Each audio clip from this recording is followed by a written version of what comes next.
සුබ දවසක් ඔයාලා හැමෝටම. ඉතින් ඊයේ කියන උනන්දුවෙන් අලුත් තොරතුරු ලබා ගැනීමේ අරමුණින් හංගු සිලෝන් YouTube channel එක සමග රැඳී සිටින ඔයාලට අලුත් තොරතුරු කීපයක් රැගෙන ඔන්න අදත් මම ආවා ඔයාලා හමුවට. ඉතින් අපි අද වීඩියෝ මගින් කතා කරන කරුණු කාරණා කීපය ඔයාලට දැන් ඩිස්ප්ලේ එකේ පේන්න තියෙනවා. ඉතින් එම කරුණු මම එකින් එක ඔයාලට සවිස්තරාත්මකව කතා කරනවා. ඉතින් ඔයාලට වැදගත් කරුණු ඒ අතර තියෙන්න පුළුවන් හින්දා වීඩියෝ එක අවසාන වෙනතෙක් නරඹන්න කියලා හැමෝගෙන්ම ආදරයෙන් ඉල්ලා සිටිනවා. ඉතින් අපි මුලින්ම කතා කරමු 2025 වසරේ එහෙම නැතිනම් මෙම වසරේ ඊයේ මොකද වුනේ? ඉස්සරහට මේ වසරේ ඉතිරි කාලය තුල මොකද වෙන්නේ කියන කාරණය පිළිබඳව. ඉතින් අපිට තියෙන අලුත් තොරතුරු අනුව මෙම වසර තුල ඊයේ මගින් අපට රැකියාව සඳහා කොරියාවට යාමට ඇති ඉඩකඩ බෙහෙවින් සීමා වෙලා තියෙනවා. අපිට අවසන් මොහොත දක්වා එක එක බලාපොරොත්තු ලැබුණත් ඒ හැම බලාපොරොත්තුවක්ම අපේම වැරදි හා අඩුපාඩු නිසා අපට දැන් අහිමි වෙලා යමින් තියෙනවා. ඒ වුණාට අපිට තාම 100% කියන්න බෑ මෙම වසර තුල ඊයේ වෙන්නෙම නෑ කියලා. නමුත් එය සිදුවීමේ සම්භාවිතාව ඉතාම අඩුයි කියලා ඔයාලට කියන්න සිද්ධ වෙනවා. කෙසේ වෙතත් අපිට මන්දගාමී වුණත් ඊයේ ගැන බලාපොරොත්තු තියාගන්න පුළුවන් විදියට ගොඩක් කරුණු කාරණා රජයේ පැත්තෙන් හා කොරියන් රජයේ පැත්තෙන් වෙලා අවසන් කියලා කියන්න පුළුවන්. අපේ මේ වැඩ කටයුතු අවසන් වුණ කාලය වෙනකොට එරට රැකියා යොම් අවසන් වී තිබීම තමයි දැනට අපිට තියෙන ගැටලුව. ඒ කෙසේ වෙතත් අපි දැනට කොරියානු පළාත් දෙකක් එක්ක සියලුම ගිවිසුම්ගත වීම හා වැඩ කටයුතු ඉවර කරලා තියෙන්නේ. තවත් පළාත් තුනක් සමග ගිවිසුම්ගත වීම මේ මාස දෙක ඇතුළ අවසන් කිරීමට නියමිතව තියෙනවා. එය ඊයේට අපේක්ෂිත බලාපොරොත්තු සහගත වෙන ඔයාලට ඊටාම සුබවත් කරුණක් කියලා ඇත්තටම කියන්න පුළුවන්. 2025 එනම් මෙම වසරේ ඊයේත් මගින් කොරියාව බලා යාමට ඊටාම ඉහළ ඉඩකඩක් තිබුණා.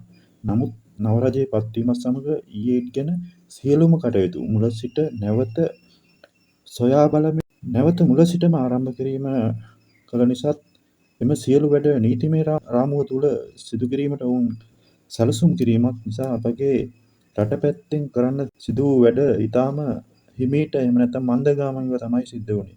අපි සියලුම වැඩ ක්‍රමවත්ව සිදු කරගත්තත් මෙම වසරේ අපට ලබා දීමට කොරියාවේ පළාත් රජයන් පොරොන්දු වුණු රැකියා අපට බලාගෙන සිටින විට ක්‍රමයෙන් අහිමි වුණා. ඒකට ප්‍රධාන හේතුව වුණේ අපේ එම වැඩපිළිවෙල ක්‍රමවත්ව කිරීමේදී යම් මන්දගාමී ගතියක් තිබ්බා. ඉතින් කොරියානු පළාත් ආයතන වලට සේවකයන් අවශ්‍ය කාල වකවානුව වෙනකොට අපිට ගිවිසුම්ගත වීම වැඩ අවසන් කිරීමට නොහැකි වුණා. එම නිසා එම අපිට ලබා දීමට පොරොන්දු රැකියාව වුන් වෙනත් රටවල් වලට ලබා දීමට තීරණය කරලා තිබ්බා.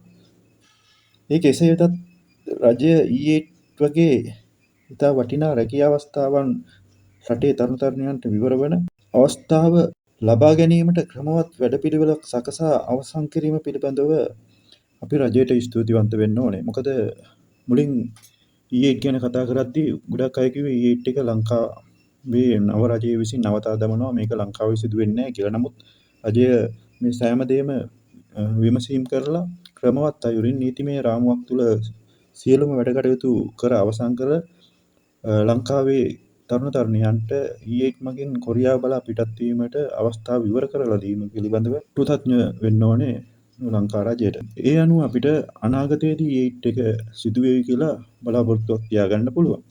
අපිට මෙම මාසය තුල කොරියානු එක් පළාතකින් රැකියා යනුම් ලැබීමට නියමිතව තිබුණත් එය අපට තවමත් පොරොන්දුවකට පමණක් සීමා වෙලා තියෙනවා. ඔයාලා ගොඩක් අය දන්නවා මෙම අන්තයත් සමග කොරියාවේ දීර්ඝතම දෙවන නිවාඩු සහිත උත්සව සමය වන චුසොක් උත්සව කාලය උදා වෙනවා. එම නිවාඩු කාලය කොරියාවේ සෑම වැඩක්ම නතර වෙනවා. ඒ වගේම කොරියාව උත්සවශ්‍රීයක් ගන්න මුළු කොරියාව පුරාම. ඉතින් චුසොක් කාලය දින 10කට ආසන්න කාලයක් තියෙනවා. ඉතින් එම චුසොක් කාලය අවසන් වන තෙක් නැවතත් කිසිම රාජකාරීමය කටයුත්තක් කොරියාව තුළ සිදුවීමකට ඉඩකඩක් නැහැ. එම නිසා ඊයේ එකත් එම කාලය තුළ සිදුවෙන්නේ නැහැ කියලා ඔයාලට කියන්න සිද්ධ වෙනවා. නැවත කොරියාව සම්පූර්ණයෙන්ම යථා තත්ත්වයට පත් වෙලා වැඩ ආරම්භ වෙන්නේ මේ මාසේ 13 වගේ. ඉතින් ඊට පසුව අප බලමු යම් අවස්ථාවක් අපිට තිබුණොත් මෙම වසර අවසන් වීමට පෙර යම් පිරිසක් කොරියා බලා පිටත් කර හැරීමට සුළු පිරිසකට හෝ අවස්ථාවක් උදා වෙන රැකියා යනුවමක් අපිට ලැබෙයිද කියලා. ඉතින් ඔයාලට කියන්න සිද්ධ වෙනවා එහෙම අවස්ථාව ලබා දීමට ඇති ඉඩකඩ බොහොම අඩුයි. නමුත් අපිට කියන්න බෑ ඒ නොලැබෙවීම කියලා. මොකද උන් ලබා දීලා තියෙන පොරොන්දු අනුව අපිට සමහර විට අවස්ථාවක් ලැබීමට තියෙන ඉඩකඩකුත් තියෙනවා. ඊළඟ අපි බලමු මෙම වැඩසටහන අනිවාර්යයෙන්ම 2026 වසරේදී වෙයිද කියලා. මොකද 2025 බැරි වෙලාවත් මේක ආරම්භ කරන්න බැරි වුණත් අපි 2026 වසරේ අනිවාර්යෙන් මේක ආරම්භ වීමට නියම 2026 මේක ආරම්භ වෙනවා නම් කවද වගේ අපිට ඒ ගැන තොරතුරු ලබා ගන්න පුළුවන්. ඇත්තටම අපිට 100%ක් තහවුරු කරලා කියන්න පුළුවන් E8 වැඩසටහන 2026 වසරේ සිදුවෙන එක අනිවාර්යෙන්ම වෙනවා කියලා. මොකද දැනටමත් කොරියානු පළාත් පාලන ආයතන දෙකක් ඒ සඳහා 100%ක් වැඩ අවසන් කරලා සූදානමින් ඉන්නවා. තවත් පළාත් 3ක් වැඩ මේ මාස දෙක තුල සියලුම වැඩ අවසන් කිරීමට නියමිතව තියෙනවා. එම තොරතුරු අනුව අනිවාර්යයෙන්ම E8 ලබන වසරේ ආරම්භ වෙනවා කියන එක ඔයාලට ඉතාම විශ්වාසනීය ලෙස කියන්න පුළුවන්. ඔයාලා සමහරු දන්නවා මේ වෙනකොටත් කොරියන් පළාත් රජයන් තම බලපදේශවල සජන් නිම්ලගේ එහෙම නැත්නම් ආයතන ප්‍රධානීන්ගෙන් 2026 වසර සඳහා ශ්‍රමිකයන්ගේ අවශ්‍යතා ගැන අභිලාෂයන් කැඳවීම ආරම්භ කරලා තියෙනවා. ඒ කියන්නේ සජන් නිම්ලගේ 2026 වසරේ වැඩ කටයුතු කර ගැනීම සඳහා ඔවුන්ට කොතරම් සේවක පිරිසක් මොන කාලවලට අවශ්‍යද කියන එක එම සජන් නිම්ලා ලිඛිතව තම පළාත් ආයතන වලට දැනුම් දීම සිදු කරනවා. එම අභිලාෂයන් කැඳවීමේ කාලය අවසන් වුණාම එම අභිලාෂයන් සාරාංශගත කරලා එම ශ්‍රමිකයන් ඉල්ලුම් කළ සජන් නිම්ලාගේ ශ්‍රමිකයන් නඩත්තු කිරීමේ හැකියාව ගැන සොයා බලලා ඔවුන්ගේ ශ්‍රමික අවශ්‍යතාවය අනුව සාරාංශගත කර ඒ කාලය අනුව ඔවුන් يعني සජන් නිම්ලා සේවකයන් ඉල්ලා තියෙන කාලය අනුව 2026 වසර සඳහා එම පළාත් ආයතන ලබා ගැනීමට බලාපොරොත්තු වන ශ්‍රමිකයන් ගණන සඳහන් රැකියා කෝටාව මෙම වසර අවසානයේ නිකුත් කරනවා කියලා අපිට දැනගන්න තියෙනවා. එය බොහෝ දුරට නොවැම්බර් මාසයේ මාධ්‍ය මගින් ප්‍රචාරය කරනවා. එතකොට අපිට පුළුවන් 2026 වසරේ පළමු භාගය සඳහා නිකුත් කළ කෝටා වලින් රටක් හැටියට කෝටා ලබාගෙන රැකියා ඇණයුම් ලබාගෙන 2026 වසරේ මුල සිට ඔවුන් ලබා දෙන දින අනුව අපේ E8 කණ්ඩායම් කොරියාව බලා පිටත් කර හැරීම ආරම්භ කිරීමට. ඉතින් අපට එම තොරතුරු ඔයාලට ගෙන එන්න ඉදිරි මාස කිහිපයේදී හැකි වෙයි කියලා ලොකු විශ්වාසයක් තියෙනවා. මොකද අපි E8 එක 2025 නොකරුණත් 2026 කෙරෙනවා. ඉතින් 2026 කියන්නේ උදා වෙන්නත් තව තියෙන කෙටි කාලයක්. ඉතින් අපිට බොහොම කෙටි කාලයක් බලාගෙන ඉන්න සිද්ධ වෙනවා. ඉතින් ඒ කෙටි කාලය තුලත් ලැබෙන තොරතුරු මම ඔයාලට සැරින් සැරේ ගෙන ඒමට බලාපොරොත්තු වෙමින් ඉන්නවා. ඊළඟ අපි කතා කරමු අපිට ඇති ඊළඟ ප්‍රධාන ගැටලුව තමයි ගිවිසුම් ගත වුණත් රැකියාව ආවත් අපිටත් අවස්ථාව උදා වෙයිද කියලා ගොඩක් අයගේ කුතුහලයක් තියෙනවා. ඉතින් දැනට කොරියාවේ පළාත් දෙකක් සමග සියලුම ගිවිසුම් ගත වීම අවසන් කරලා තියෙනවා. ඉතින් එම පළාත් දෙකට ඒකාබද්ධ කරලා ලංකාවේ මෙරට පළාත් 4ක් ඒකාබද්ධ කරලා තියෙනවා. එතකොට අපිට කිසිම ගැටලුවකින් තොරව එම පළාත් 4 අයට එම පළාත් දෙකේ සේවය කිරීමට රැකියා ඇණුම් ලැබුණු සැනින් යන්න පුළුවන්. ඊට අමතරව අපිට තවත් පළාත් 3ක් සමග අවබෝධතා ගිවිසුම් ඉදිරි දින කිහිපයේදී අත්සන් කිරීමට නියමිතව තියෙනවා. ඉතින් එම අවබෝධතා ගිවිසුම් අත්සන් කිරීමේදී ඉදිරි පළාත් 5ක් ඒකාබද්ධ කරලා එම ගිවිසුම් අත්සන් කිරීමට රජය මේ වෙනකොට සූදානම්ින් සිටිනවා. එතකොට මෙරට පළාත් 9ම ආවරණය වෙන විදිහට කොරියාවේ පළාත් සමග ඒකාබද්ධ කරලා අවබෝධතා ගිවිසුම් අත්සන් කරනවා. එතකොට ලංකාවේ සෑම පුරවැසියෙකුටම E8 මගින් කොරියාව බලා පිටත් වීමට අවස්ථාව උදා වෙනවා. ඉතින් ඒ සඳහා රජය මේ දවස්වල කටයුතු සූදානම් කරමින් තියෙනවා කියලා ඔයාලට කියන්න පුළුවන්.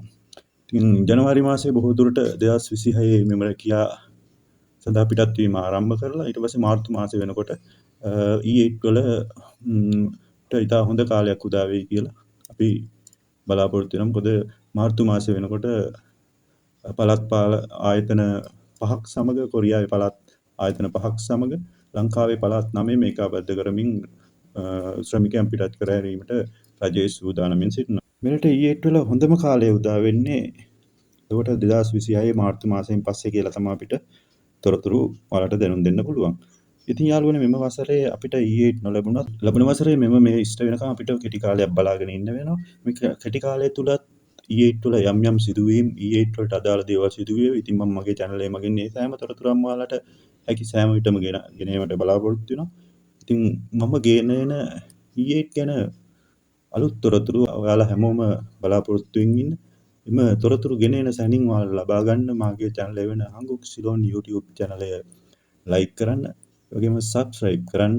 bell icon එක press කර නිරන්තරයෙන් මම ගෙන එන වීඩියෝ ඔයාලට දැන ගැනීමට සලස්වන්න. ඒ වගේම ගෙන එන වීඩියෝ ඔයාලගේ යාළුවෝ අතර share කර E8 ගැන උනන්දු වෙන ඔයාලගේ යාළුවෝ දැනුවත් කරන්න. ඔයාලට යම් ගැටලුවක් ඇත්නම් මං ගෙන වීඩියෝ වල කමෙන්ට් සෙක්ෂන් එකෙන් කමෙන්ට් මාර්ගයෙන් මගේ විමසීමක් කරන්න. මම දන්නා තොරතුරු ඔයාලට ඉදිරිපත් කරන්න. ඒ වගේම නොදන්න තොරතුරු හොයලා ඔයාලට ගෙනීමට බලාපොරොත්තු වෙනවා. ඉතින් නැවතත් ඉතා ඉක්මනින් මෙවන් වීඩියෝ එකක් ගෙනීම බලාපොරොත්තු වෙමින් අදට මම ඔයාලගෙන් සමු ගන්නවා. සුබ දවසක්. බොහොම